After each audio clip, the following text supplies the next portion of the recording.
All right, well, here we go. We're going to talk about um, some questions on how to use double angle formulas to find when given some certain constraints. Okay, and so what we're going to do is we're going to find out what sine of 2u is, cosine of 2u, and tangent of 2u is.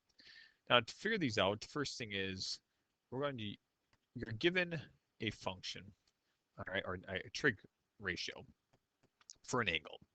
Now, right here, it tells us where the angle is located. Pi over 2 to pi tells us that this angle, u, is located in the second quadrant, because that's between pi over 2 and pi. That makes sense? All right, so we have this angle, u. All right, we're going to use the reference angle right there. And so what we're going to do here is that this right there, that angle, kind of try it again, is going to create a triangle. And from this angle, whatever u is, we have a ratio. Now this is going to be cosine, which is going to be 3, because that's the hypotenuse, and -2, because it's in the second quadrant, has to be the adjacent side. Well, we're going to figure out this other side by using Pythagorean Theorem. So we have -2 squared plus, we'll go a squared equals 3 squared. So it'll be 9 equals a squared. That's going to be plus 4. And a squared is going to equal 5. And then so a is going to equal the square root of 5. And so now we have the square root of 5 for that opposite side. Now the reason why we have that is because from this triangle we can generate all of the other trig ratios. And so what we're going to do here is we're going to take sine of 2u, and we're going to break it down and using when a double angle, because this is a double angle formula. This is a double angle. And we're going to break it down into using this. So sine of 2u is actually 2 sine of u cosine of u. Knowing that u has this ratio, we can now figure out what the exact value is. All right, because that's our goal. We're going to find the exact value. All right, the exact value given this exchange for these different functions. And so we have 2, we're going to take sine of u. Sine of u is going to be the square root of 5 over 3 times cosine. Cosine is going to be -2 over 3. We can simplify this to being -4 square root of 5 over 9. And that's our answer for sine of u. We can then do the same thing for cosine of u. Cosine of u, we can take whatever we want from any of these.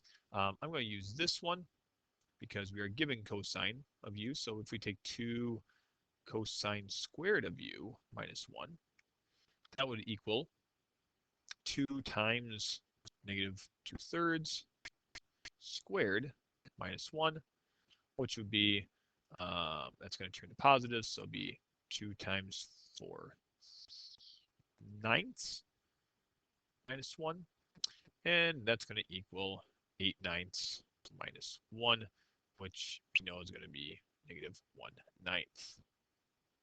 Our answer, 9 over 9. Write those. Okay. Final one is we have tangent of u. Tangent of u, I use this one.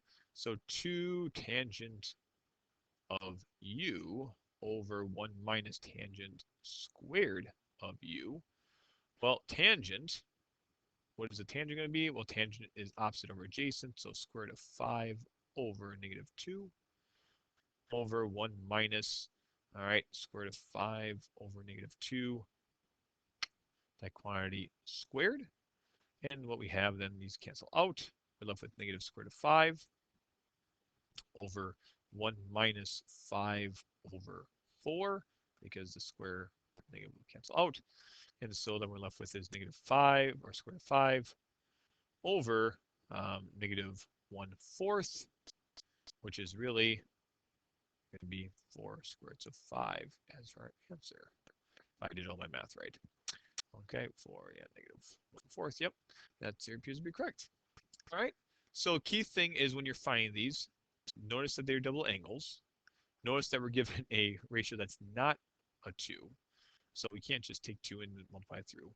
We have to find a triangle, right? Use double angles to write out as simple trig ratios that we can know and love, and then use the triangle to fill in all the unknown values. Let's try one more value. One more thing doing this. Same thing. Find the exact value. We're given secant of u equals -5/4. Once again, we have pi over 2 and u's between pi over 2 and pi. So that means where is this located? Well, between pi over 2, which is 90 degrees, and pi, which is 180. We know it's going to be in the second quadrant again. Secant is hypotenuse over adjacent, which would be -2. And so when we have this, we're going to have 25 equals 4 plus, we'll call that b squared. 21, okay, square root of 21 equals b, so this is the square root of 21. Okay, once we have our ratio of a triangle, now we can plug in all our values. So sine of 2u is once again 2 sine of u, cosine of u, that's double angle formula. We can write all the other ones down. We're given secant, I guess it doesn't matter. We could just use that one. I'll just use a different one. We'll just use cosine squared of u minus sine squared of u. And then finally 2 tangent of u over 1 minus tangent squared of u. Going from here, plug our values in. What is the sine? Sine is going to be the square root of 21 over 5 times cosine, which is -2 over 5. We can simplify this to being -4 squared root of 21 over 25 as our answer. Next part is we have this one, cosine. Once again, cosine is -2/5 squared minus sine, which is the square root of 21/5 squared, which equals 4/25. Yeah, yeah, yeah. You heard me go several times. That means I screwed up. 25 minus 21/25. This negative cancels out squared. This one doesn't because on the outside from here we have -17/25 as our answer. Bada bing, bada boom. And finally, tangent. 2 times tangent. Tangent is opposite square root of 21 over adjacent, which is -2 over 1 minus the square root of 21 over -2, that quantity squared. And so this cancels out, so we're left -21 over 1 minus, actually minus makes it positive, square root of 21 over 2. And we can simplify this if we want to, -21, get a common denominator, so it'd be 2 plus the square root of 21 over 2. And that'd be -22 square root of 21 over 2 plus the square root of 21, and that would be our answer. All right, so hopefully that makes sense.